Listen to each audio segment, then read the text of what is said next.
하나님 나라 복음을 살아가는 매일의 동행. 오늘 말씀은 마태복음 9장 14절부터 26절의 말씀입니다. 그때 요한의 제자들이 예수께 나아와 이르되 우리와 바리새인들은 금식하는데 어찌하여 당신의 제자들은 금식하지 아니하나이까? 예수께서 그들에게 이르시되 혼인집 손님들이 신랑과 함께 있을 동안에 슬퍼할 수 있느냐? 그러나 신랑을 빼앗길 날이 이르리니 그때에는 금식할 것이니라.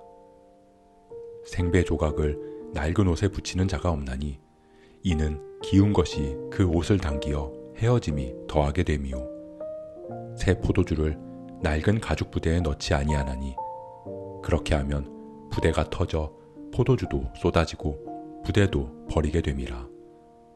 새 포도주는 새 부대에 넣어야 둘이 다 보존되느니라.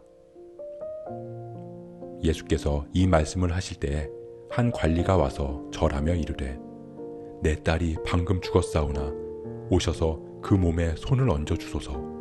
그러면 살아나겠나이다 하니 예수께서 일어나 따라가시매 제자들도 가더니 12해 동안이나 혈루증으로 앓는 여자가 예수의 뒤로 와서 그 겉옷가를 만지니 이는 제 마음에 그 겉옷만 만져도 구원을 받겠다 함이라.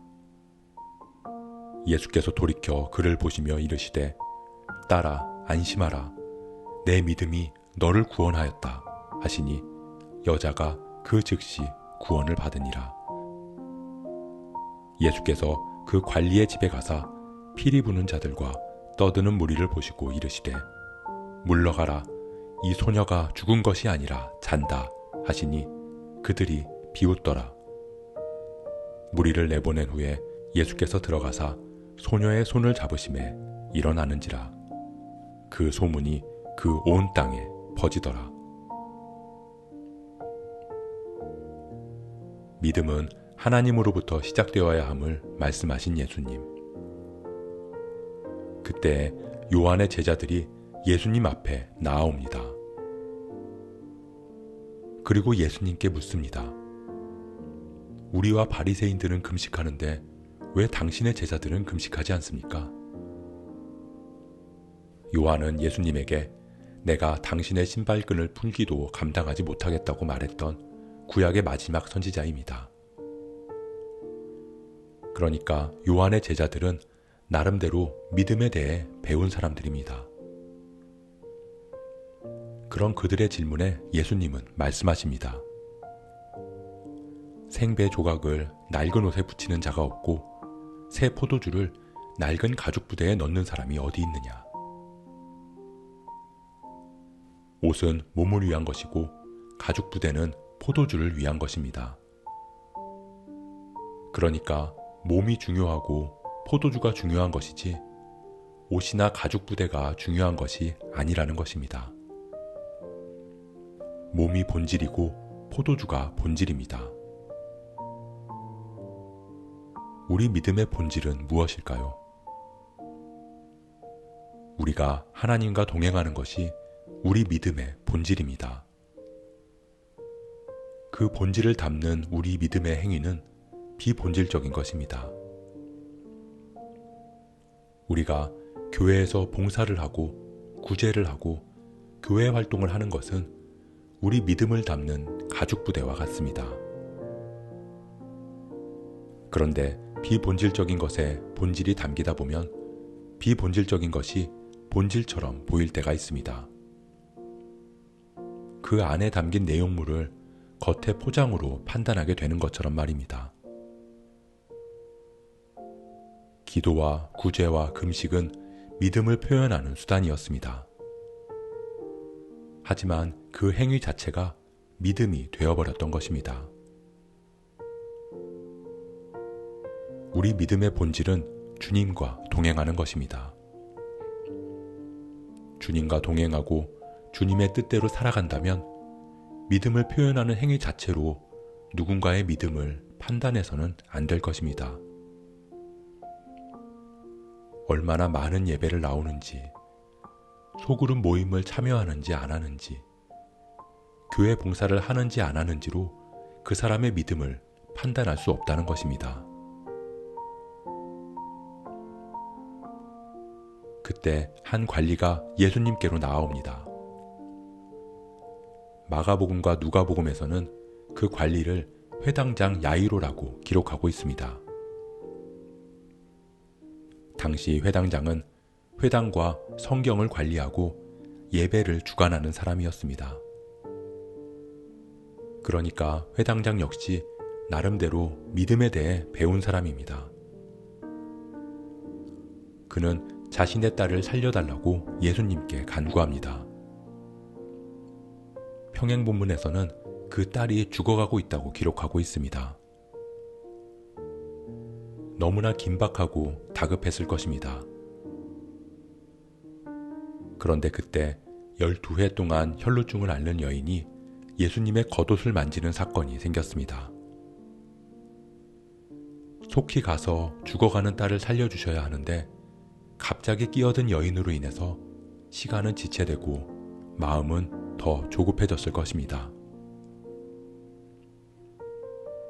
예수님은 혈루증 앓는 여인의 사건을 통해 회당장 야이로에게 구원의 믿음은 우리의 시간적 경험과 지식이 아닌 예수님을 통해 나온다는 것을 알려주시기를 원하셨습니다. 그렇게 사람들의 경험처럼 시간이 늦어지는 동안 회당장의 딸은 죽었고 예수님께서 그의 집에 도착하셨을 때 피리 부는 자들과 곡하며 떠드는 무리들이 이미 딸의 장례를 치르고 있었습니다. 예수님은 그들을 향해서 소녀가 죽은 것이 아니라 잔다고 말씀하셨습니다. 그러자 그들은 비웃었습니다. 피리 부는 자들과 곡하는 자들은 지금으로 말하면 전문적으로 장례를 치러주는 직업을 가진 사람입니다. 그러니까 그들은 전문가였습니다. 그들은 자신들의 직업적 지식과 수많은 경험으로 예수님의 말씀을 비웃었던 것입니다. 예수님은 그들을 모두 내보내셨습니다. 그들이 모두 다 돌아간 후에야 소녀를 살리셨습니다. 우리도 세상의 지식과 경험으로 하나님의 능력을 비웃을 때가 있습니다. 아무리 기도해봐야 이건 안 되는 거야. 아무리 하나님이라도 이런 것까지 하실 수 있겠어? 예수님은 예수님의 능력을 부정하고 비웃는 사람들을 내쫓으셨고 결국 그들은 부활의 현장에 참여하는 기쁨을 누리지 못했습니다. 사랑하는 성도 여러분, 우리는 믿음 생활을 오래 할수록 믿음을 오해할 수 있습니다. 믿음의 본질은 주님과 동행하는 것입니다. 비본질적인 행위를 본질로 봐서도 안 되고 우리의 지식과 경험으로 믿음을 판단해서도 안 됩니다. 주님은 우리에게 믿는 자에게는 능치 못할 일이 없다고 말씀하셨기 때문입니다. 그렇게 우리가 주님과 동행하며 주님을 온전히 신뢰하기를 소원합니다. 오늘도 우리의 세상적인 지식과 경험을 모두 다 내려놓고 하나님만 바라보며 동행하는 하루 되시길 주님의 이름으로 축복합니다.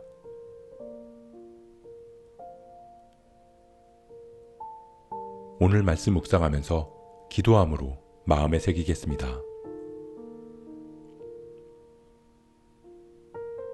믿음이 있다고 생각했던 요한의 제자들과 회당장에게 믿음의 본질과 믿음의 능력을 깨닫게 하신 주님, 오늘 말씀을 통해 우리의 믿음을 돌아봅니다.